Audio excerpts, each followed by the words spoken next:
하나님의 사랑과 평화 두 번째 시리즈로 우리와 함께 하시는 하나님 임마누엘이라는 설교의 제목으로 함께 은혜를 나누고자 합니다. 오늘 본문은 우리가 너무나 잘 알고 있는 말씀이에요. 특히나 임마누엘이라는 이 단어는 우리는 모두 다 알고 있습니다. 교회를 다니는 분들이 아니더라도 할렐루야, 임마누엘, 아멘 이 정도는 다 이제 웬만한 분들은 다 알고 계시잖아요. 그렇죠? 우리 성도님들도 임마누엘 그러면 임마누엘이 무슨 뜻인지는 웬만해서는 다 아시죠? 임마누엘이 무슨 뜻입니까? 하나님이 우리와 함께 하신다. 이쯤은 교회 6개월 콧바람만 쐬고 다니셔도 다 아시는 그 단어잖아요. 그런데 저는 오늘 이 임마누엘이 주는 의미에 대해서 우리 성도님들과 조금 더 깊이 함께 그 의미를 살펴보려고 그래요. 하나님은 왜 이 임마누엘이라는 단어를 특정한 시기에 특정한 사람에게 그리고 그 특정한 사람의 입술을 통해서 예수님의 오심을 알게 하셨을까? 아직 아닌데 조금만 이따 들어주세요. 예수님의 오심을 알게 한 그 사람은 누굽니까? 오늘의 본문에 보면 이사야입니다. 하나님은 이사야를 통해서요, 구약에 그 입술을 통해서 예수님의 오심을 예언하게 하셨어요. 그 예언이 임마누엘이라는 단어로 말씀하셨단 말이에요. 그렇다면 왜, 이제 띄워주시면 됩니다. 그럼 왜 하나님께서는 이사야에게 임마누엘의 예수님의 탄생을 알리게 하셨을까? 그 시대, 저는 오늘 이 4주의 대강절 설교를 잡으면서 우리 아내에게 그랬어요. 임마누엘 이 설교를 한다 그랬더니 이런 설교로 좀 재밌게 하려고 그런다. 임마누엘 그러면 너무 뻔한 설교 같지만 왜 하나님이 임마누엘에게 이 예수님의 탄생을 알리게 하셨을까 혹시 궁금하지 않아? 그랬더니 궁금할 것 같다는 거예요. 하지만 그렇게 막 너무 궁금한데 임마누엘에 대한 설교를 너무 많이 들었잖아요. 우리 아내도 어렸을 때부터 설교를 들었으니까요. 근데 너무 식상할 것 같아요 라고 얘기하는 거예요. 결론이 너무 식상하면, 너무 뻔하게 나오면 그 기대감만큼 그 결론이 나오면 못 따라주면 설교가 너무 반감되지 않을까 싶다는 거예요. 우리는 많은 임마누엘에 대한 설교를 들으셨잖아요. 그런데 왜 하나님이 이사야를 통해서 그 당시 때 이 임마누엘에 대한 말씀을 하셨을까 고민해 본 적 있으세요? 하나님은요, 한 번도 예수님의 탄생의 사건에 대해서 헛된 계획을 가지고 예수님의 탄생을 계획한 적이 없으세요. 예수님의 탄생에 대해서, 예수님의 오심에 대해서 하나님은 촘촘하게 그 계획을 다 만들어 놓으셨어요. 인류의 모든 것들을 하나님은 다 실수 없이 완벽하게 계획해 놓으셨지만 예수님의 탄생에 이르를 때는 하나님은 완벽한 작품으로서 그 오심의 의미를 다 집어넣으셨단 말이에요. 그래서 우리는 성탄의 기쁨을 나눌 때, 성탄을 기념할 때 예수님의 탄생을 처음 맞이하였던 동방박사와 목자의 그 이야기들, 목자에게 하나님이 목자를 통해서 하나님께서 계획하셨던 목자의 이야기를 통해서도 우리는 은혜를 받았고요, 동방박사의 이야기를 통해서도 우리는 은혜를 받았단 말이에요. 그런데 수천 년 전에 이미 하나님의 음성을 듣고 임마누엘의 예언을 하였던 이 이사야의 입술에서 하나님의 계획이 있었는데 하나님께서는 왜 이사야의 입술을 통하여서 예수님의 탄생을 알리셨을까? 너무 궁금하지 않으세요? 궁금하시죠? 이 답을 찾으면서 저는 우리 성도님들하고 같이 은혜를 나눌 거예요. 이 은혜 가운데 임마누엘의 숨어져 있는 하나님의 마음을 우리는 발견할 수 있어요. 그 마음을 발견할 때 하나님의 놀라운 은혜가 우리 성도님들의 삶에 크게 미쳐지게 될 줄 믿습니다. 그 은혜로 우리의 삶에 변화가 있게 될 줄 믿습니다. 당시에는요, 유다의 이스라엘과 유다가 둘로 나누어졌습니다. 근데 지금 오늘 이사야서의 말씀은 유다의 이야기예요. 유다에는 가장 포악한 왕 중에 하나였던 아하스라는 왕이 통치하였던 그러한 시기였습니다. 아하스는 지금 제가 말씀드렸듯이 굉장히 악한 왕이었어요. 포악한 왕이었어요. 피도 눈물도 없었던 왕이었습니다. 그 아하스 왕에 대해서 역대하 28장에 굉장히 잘 나와 있어요. 그래서 역대하 28장 1절의 말씀에 아하스 왕에 대해서 이렇게 설명하고 있는데요. 아하스가 왕에 오를 때에 나이가 20세라 예루살렘에서 16년 동안 다스렸으나 20대의 젊은 나이 때 예루살렘에서 왕권을 가졌는데 16년 짧은 시간 동안 다스렸어요. 그의 조상 다윗과 같이 아니하여 여호와 보시기에 정직하게 행하지 아니하고라는 말씀이 있어요. 아하스는 하나님께서 보시기에 정직하게 행하지 않은 왕이었어요. 하나님께 정직하지 않았고 그는 주위의 강국의 왕들을 살펴보면서 강국에 있었던 많은 것들을 따라하기 시작했습니다. 그들의 나라의 신들을 받아들이기 시작했어요. 그들의 종교만 받아들인 게 아니고요, 문화, 경제, 사회 모든 면에서 그들이 이루었던 모든 것들을 다 받아들이면서 아하스는 유다의 힘을 키워나가기를 원했고 자신이 왕으로서의 굳건한 입지를 만들어 나가기를 원했단 말이에요. 이전에 할아버지와 아버지가 이루었던 섬겼던 그 하나님을 버리기 시작했습니다. 그러면서 외부의 문물들이 막 들어오기 시작했어요. 그것만 볼 때는 나쁜 거는 아닌 것 같아요. 굉장히 열려있는 왕입니다. 뭔가 배우고자 하는 왕이에요. 적극적인 왕이에요. 세국 정책으로 모든 것들을 폐쇄적으로 했던 왕이 아니라 무엇인가 새롭게 하면서 유다를 발전시키고자 하는 의지가 굉장히 강력했던 것 같아요. 그런데 문제는 하나님이 보시기에 정직하지 않았다는 거예요. 그러면서 하나님을 섬기는 이 예배당에 우상들을 하나씩 갖다 놓기 시작했습니다. 그러면서 이 예배당이 우상으로 가득한 예배당이 되면서 하나님이 사라지고 우상을 섬기는 신전이 되어버렸어요.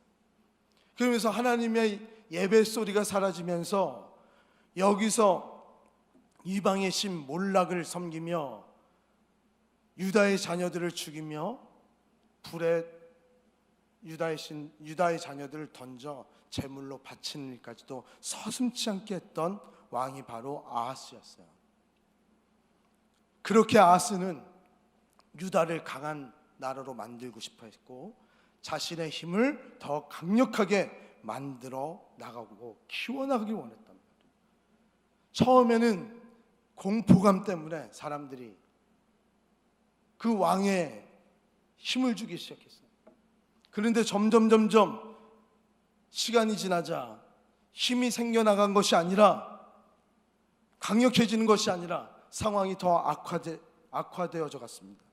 그러면서 전쟁이 일어났어요.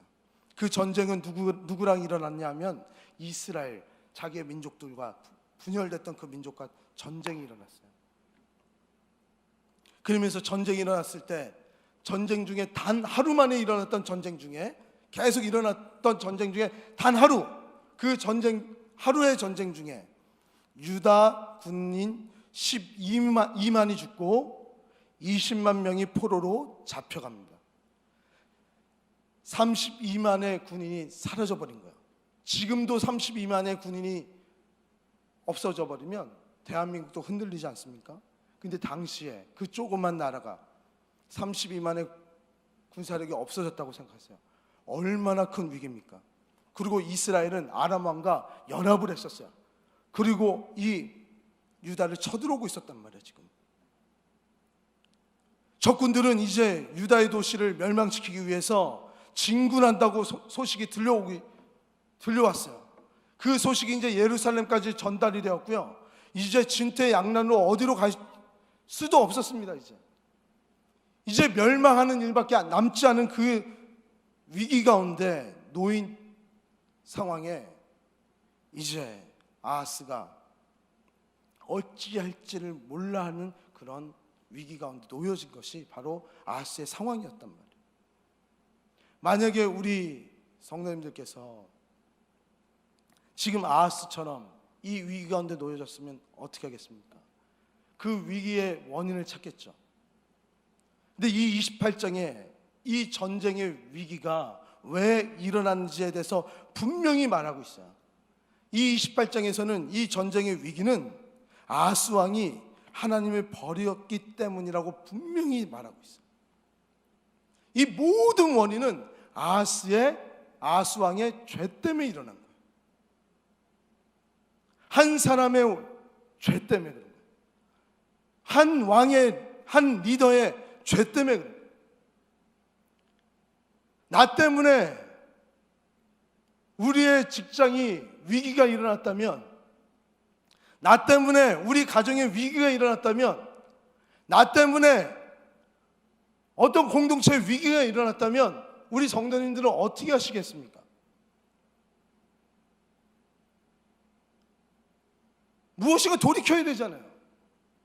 회개를 하든지 그 원인을 찾았으면. 그때 나타난 사람이 바로 이사야예요. 이사야가 그때 짠하고 나타납니다. 아하스에게 찾아가요. 아하스 왕에게 찾아가요.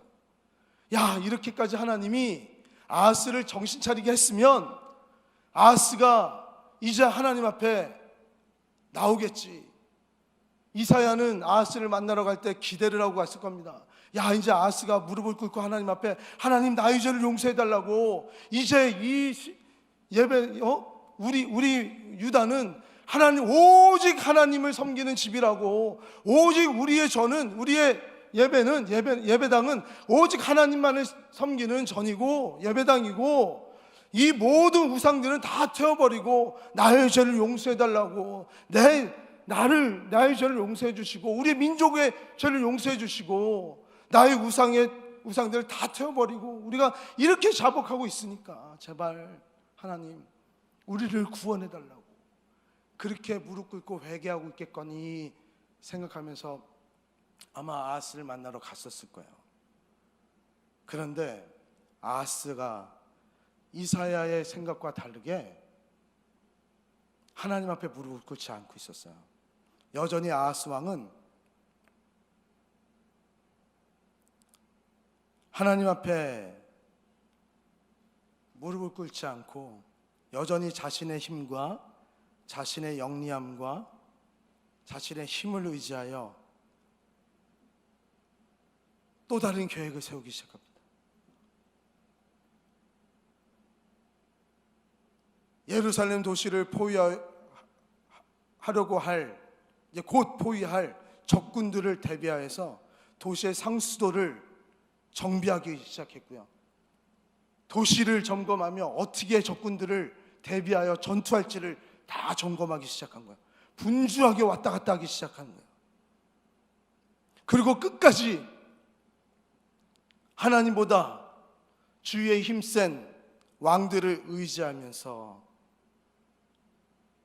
아시아의 왕에게 구출해 줄 것을 요구하고 그들의 신전에 큰 돈을 헌금을 하는 거예요.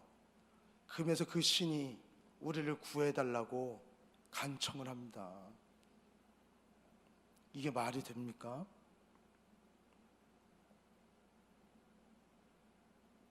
그게 지금 아하스의 모습이었어요.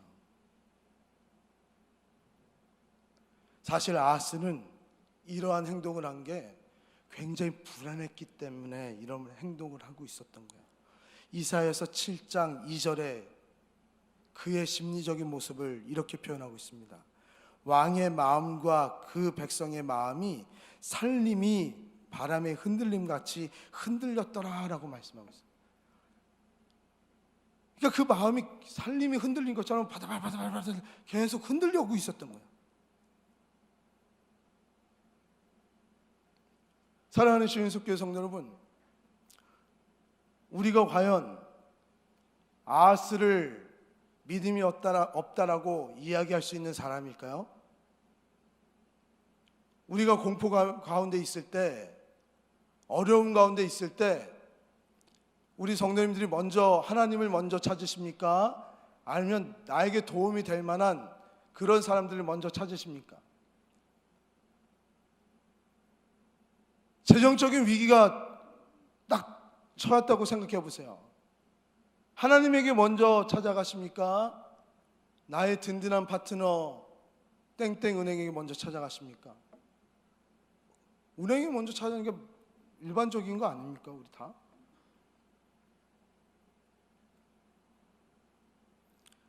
아하스 왕은요, 우리가 그렇게 막 욕을 할 만한 사람은 솔직히 아닌 것 같다는 생각을 저는 하고 있어요. 이런 불안함 가운데 우리도 하나님보다 세상을 먼저 의지할 수 있구나가 아니라 의지하고 있구나라고 생각이 듭니다.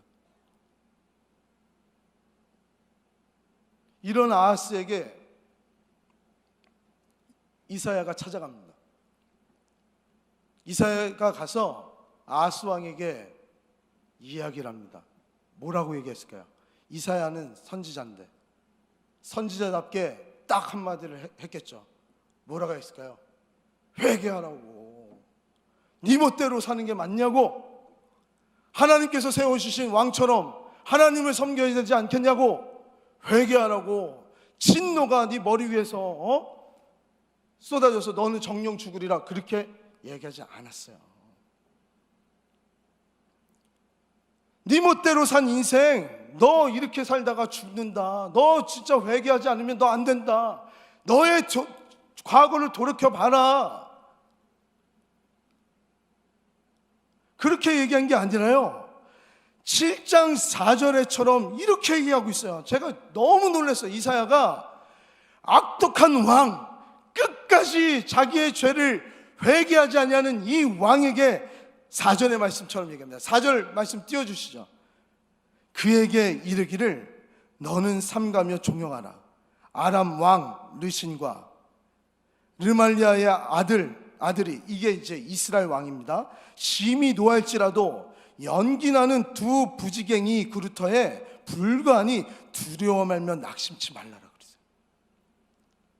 지금 뭐예요? 이 악독한 왕 지금도 회개도 안 하고 있고 끝까지 자기 힘으로 하겠다고 하고 있고, 하나님과 반하여서 이방신에게 또 큰 돈까지 줘가지고 여전히 하나님 앞에 나오지 못하는 이 왕에게 두려워하지 못한다. 두려워하지 말라.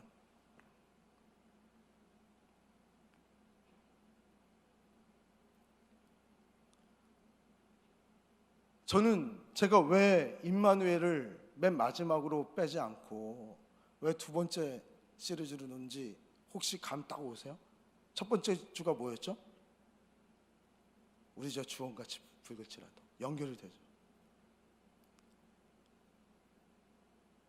주홍같이 붉은 아하스 왕에게 여전히 하나님은 안아주시는 거예요.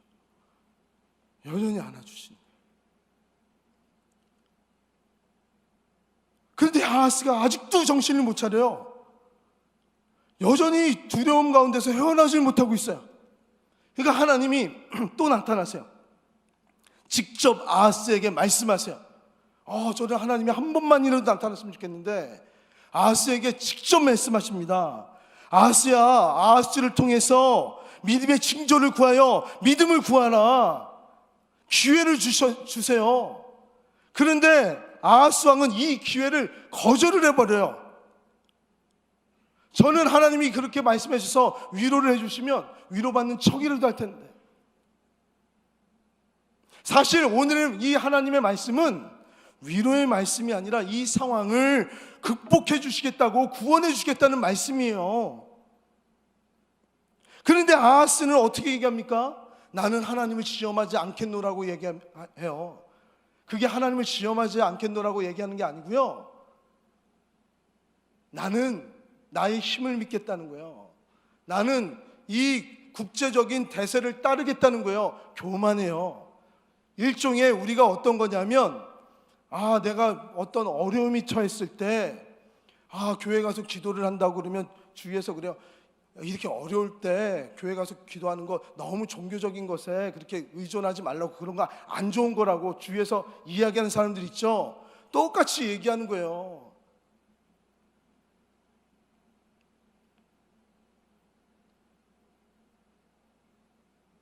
지금 아하스는 지금 그렇게 얘기하는 거예요. 내가 이렇게 연약해도 그렇게까지 나는 보이지 않는 신에 대해서, 하나님에 대해서 의지하지 않겠다고. 난 국제적인 대세에 나의 힘을 오히려 난 믿겠다고.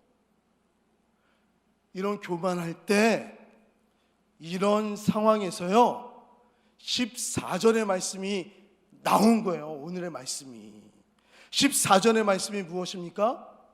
우리 다 같이 한번 읽어보겠습니다. 시작. 그러므로 주께서 친히 징조로 너에게 주실 것이라.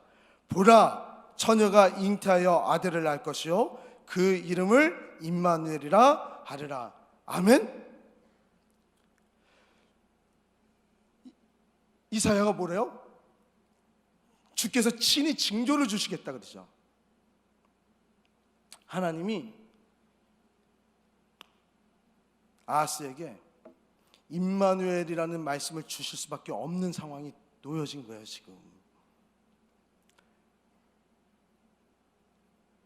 이 임마누엘의 말씀은 하나님의 마음이요, 그것이 하나님이 아하스를 향한 하나님의 마음이고, 아하스와 같은 우리들에게 하나님이 우리에게 주시는 하나님의 마음이라는 거예요. 아하스는 어떤 사람이었습니까? 믿음의 징조를 거부한 사람이에요. 나의 힘을 의존하겠다는 사람이에요. 하나님의 약속하신 말씀이 필요 없다는 거예요. 믿음의 징조 나 필요 없다는 거예요. 그 징조들 나는 믿지 못하겠다는 거예요. 보이지 않는 하나님 난 믿지 못하겠다는 거예요. 대세를 따르겠다는 거 아닙니까?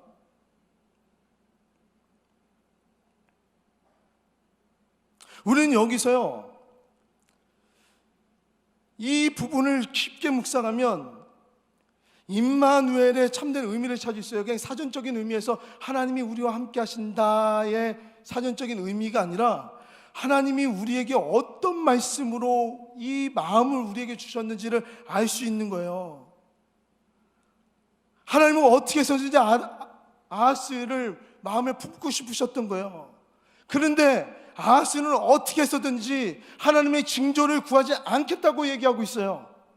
아무리 어려워도 나는 하나님의 징조를 따르지 않겠다라고 거부하는 아하스가 왜 거부했는지 아세요?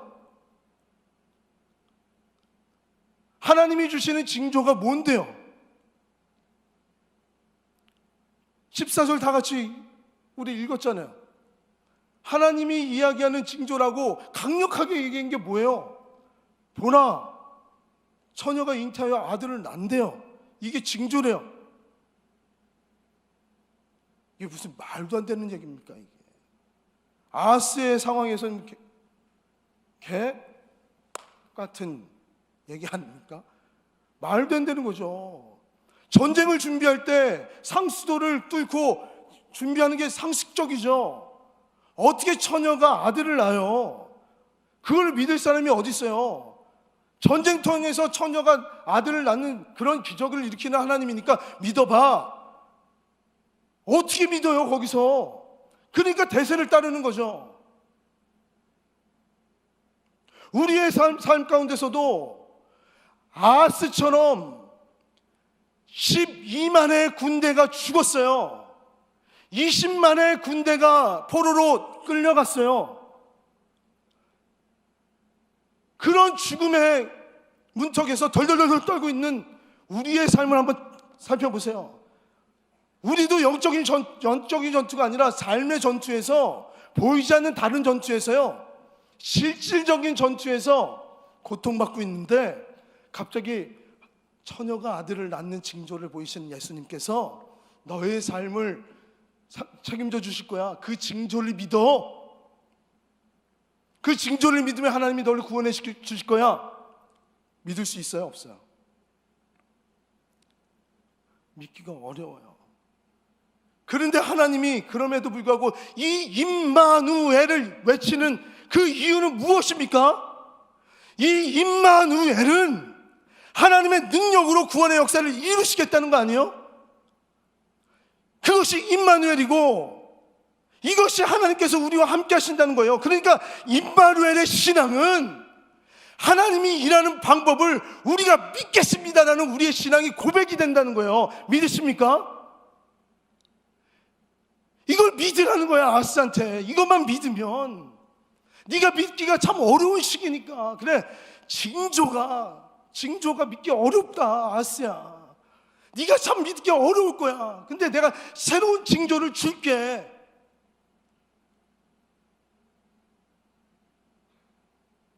임마누엘의 신앙을 가져라. 임마누엘의 신앙을 가져라. 내가 일하는 방법을 믿어라.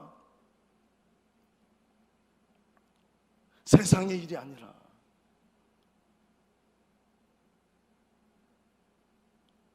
사랑하는 신인숙교회 성도 여러분, 12만의 죽음, 20만의 군사가 다 끌려가는 그런 어려움에 처하는 상황들이 놓여진 분들, 그런 상황 가운데서 우리 신앙인들은 임마누엘을 외쳐야 되는 자들이요. 아멘.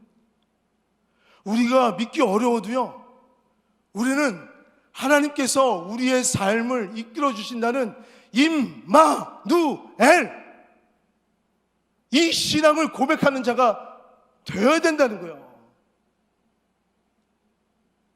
우리의 어려움 가운데서 이 임마누엘을 외치는 우리 모든 성님 되시기를 주님의 이름으로 축원합니다. 아하스 같은 우리들에게 고통받고 있기 때문에, 죽음의 문턱에서 허덕이기 때문에 하나님은 예수님의 오심을 예언하면서 임마누엘을 우리에게 말씀하신 거예요. 그래서 나의 일하는 방식대로, 이 세상에 주는 방식이 더 합리적이고, 내가 볼 때는 이 처녀가 잉태하여 아들 낳는 이 방식처럼 내가 너희들 구원하는 모든 방식들이 합리적이지 않고 구원의 방식이 비합리적인 것처럼 보여진다 할지라도 그 길로만 간다면 구원이 있겠다. 임마누엘. 그 은혜가 우리 모든 성도님들에게 가득하길 다시 한번 주님의 이름으로 축복합니다. 저는 오늘 이 말씀을 쭉 묵상하면서 또 한 가지 하나님의 사랑이 느껴진 게 있어요. 전 예전에 그냥 우리 죄 때문에 예수님이 인간으로 오셔야만 했는 줄 알았어요. 근데 오늘 아하스를 사랑하시는 하나님의 모습을 보면서요, 또 다른 이유가 있었구나. 예수님이 인간으로 올 수밖에 없는.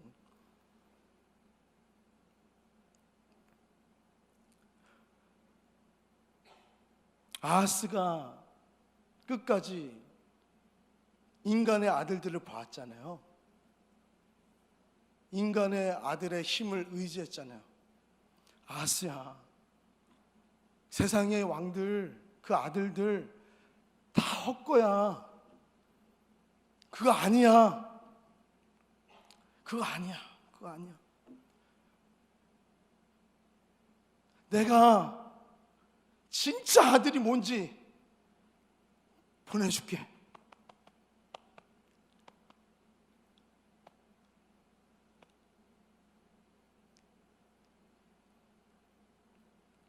아하스 같은 진짜 버러지 같은 인간 아니에요? 버러지 같은 리더 아니에요? 그 한 사람 살리려고도 그 사람 사랑해서 인간으로 예수님을 처녀를 통하여 아들로 오게 하신 거예요. 이게 참된 아들이야. 그러니까 다른 거 의지하지 말고 이 아들을 의지해. 내가 너와 함께 할게. 이런 말씀이 이 임마누엘에 그대로 들어가 있어요. 임마누엘에 대한 의미를 제일 잘 설명한 말씀이 요한복음 1장 14절입니다.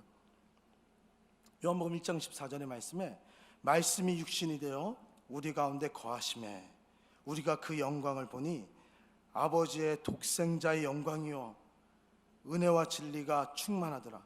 거하심에 그의 영광을 보니 라고 하면서 쭉 하나님의 영광을 본다 그랬잖아요.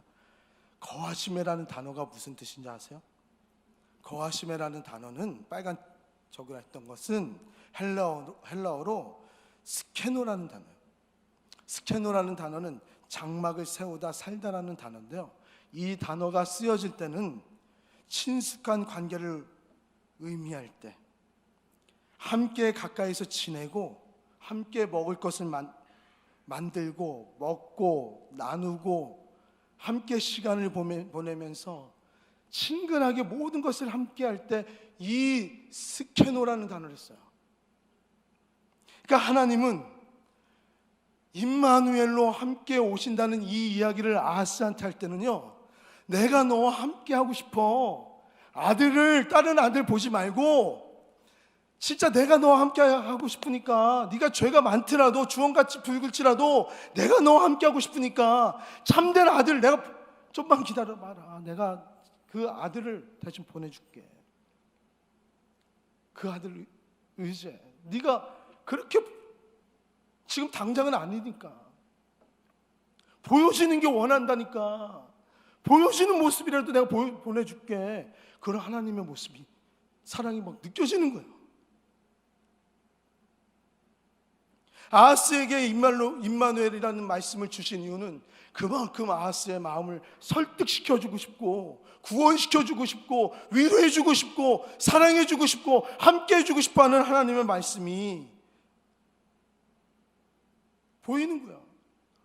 이제 그러지 않으면 죽으니까, 야, 내가 너와 함께 있으면서 음식도 같이 하면서 너의 그 벌벌 떨면서 고통받으면서 진짜 불안해하는 그 마음의 심중을 같이 있어주면서 이겨낼 방안을 같이 상의하고 그것을 극복해낼 수 있는 방안을 내가 얘기해 줄게. 내가 구원해 줄게. 그러니까 임마누엘을 외치자. 임마누엘을 외치자 하셨던 거예요. 어제 제가 우리 아들이 요즘 좀 이제 나이죠. 한국 나이로 이제 고1이 돼요. 이제 내년에 고등학교 1학년에 올라가요. 근데 이제 처음으로 이제 저희가 이제 바쁘니까 많이 얘기를 못 했어요. 우리 아이들하고 이제 참 고마운데 착하게 자라줘서 얘기를 많이 못 했어요, 제가. 근데 많이 힘들어했어요. 이제 본인이 고민도 많고 그래서 이런저런 얘기를 많이 했단 말이에요, 어제. 그러면서 자기 고민을 쭉 다 얘기를 해요. 그래서 다 들어줬어요. 되게 불안해했거든요. 불안한 거 다 들었어요. 앞날에 대해서까지 쭉 얘기해 들어서 이제 많이 컸구나. 고1이 제일 미래 제일 이렇게까지 힘들구나라는 생각을 했어요. 그래서 다 들어주면서 이런 얘기를 했어요. 태린아, 아빠는 공부를 네가 잘하든 못하든 이것만 알았으면 좋겠다. 할아버지나 아빠나 그리고 우리 선조나 다 하나님이 복 주셔서 하나님께 가까이에서 복 받은 집안이야 우리는. 그러면서 이제 할아버지 얘기를 쭉 했어요. 고아로 자라셔서 했던 얘기를 쭉 하면서 우리는 너 때도 그렇고 네 밑에도 그렇고 하나님 때문에 복 받은 집안으로 우리는 계속 살아갈 거야. 그러니까 너무 스트레스 받지 마. 아빠도 그러면서 이제 이런저런 얘기하니까 우리 아내가 이제 딱 들은 거야. 그러면서 이제 목사보다 더 목사 같은 게 사모예요. 아시죠? 이제 우리 원로 목사님 통해서도 많이 들으셨으니까 기회는 이때다. 그래서 들어왔어요. 그래서 저도 이제 설교를 들었어요. 많이 은혜를 받았어요. 제가 이게 오늘 예화가 되겠다. 이제 들은 거야. 그러면서 막 얘기를 다 해요. 그러면서 오늘 설교에 대해서 몰랐거든요. 하나님이 함께 하시면을 계속 얘기하는 거예요. 하나님이 함께 하시면. 속으로 아멘 아멘 했어요. 그런데 잘 보세요. 부모님들이 하나님이 함께 하시면의 신앙을 먼저 갖고 있나?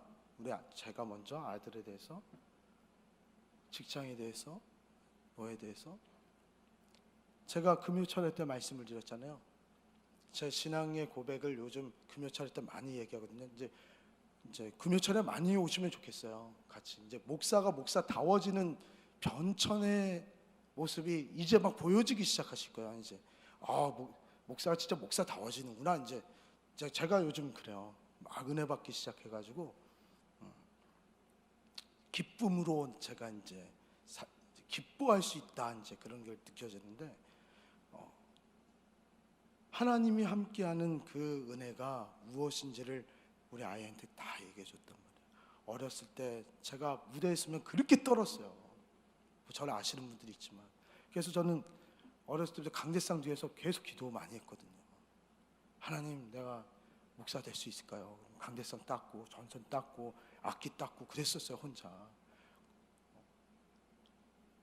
형들에 비해서 뭐 이렇게 비교가 하지 말라 그래도 비교가 되니까. 그래서 내가 할 수 있을까요? 할 수 있을까요?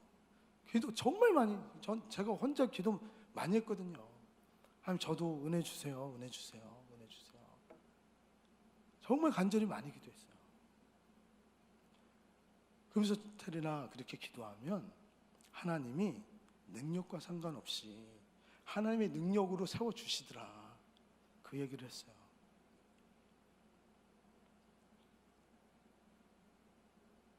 그런데 그거를 믿기가 아하스 왕처럼 너무 힘들어요.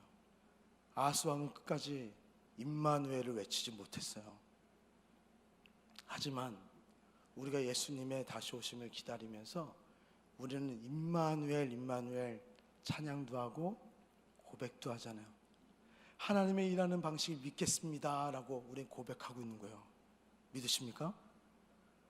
좀 그게 불가능해 보여도, 좀 더뎌 보여도 반드시 그 하나님의 역사는 이루어질 거예요. 하나님이 아하스 왕까지도 끝까지 기다리시는 것처럼 우리 성도님들 지금 너무 힘들고 고달프고 외롭고 아파하고 동굴가 있는 것 같이 캄캄해 보인다 할지라도 하나님이 다 안아주고 계세요. 그 안에서 고통 가운데 계신 분들 임마누엘 외치셔서 하나님의 기적을 맛보시는 우리 시은석교회 모든 성도님 되시기를 주님의 이름으로 축복합니다. 아멘. 그래서 이번 성탄은 임마누엘의 기적의 성탄 되시기를 다시 한번 축복드립니다.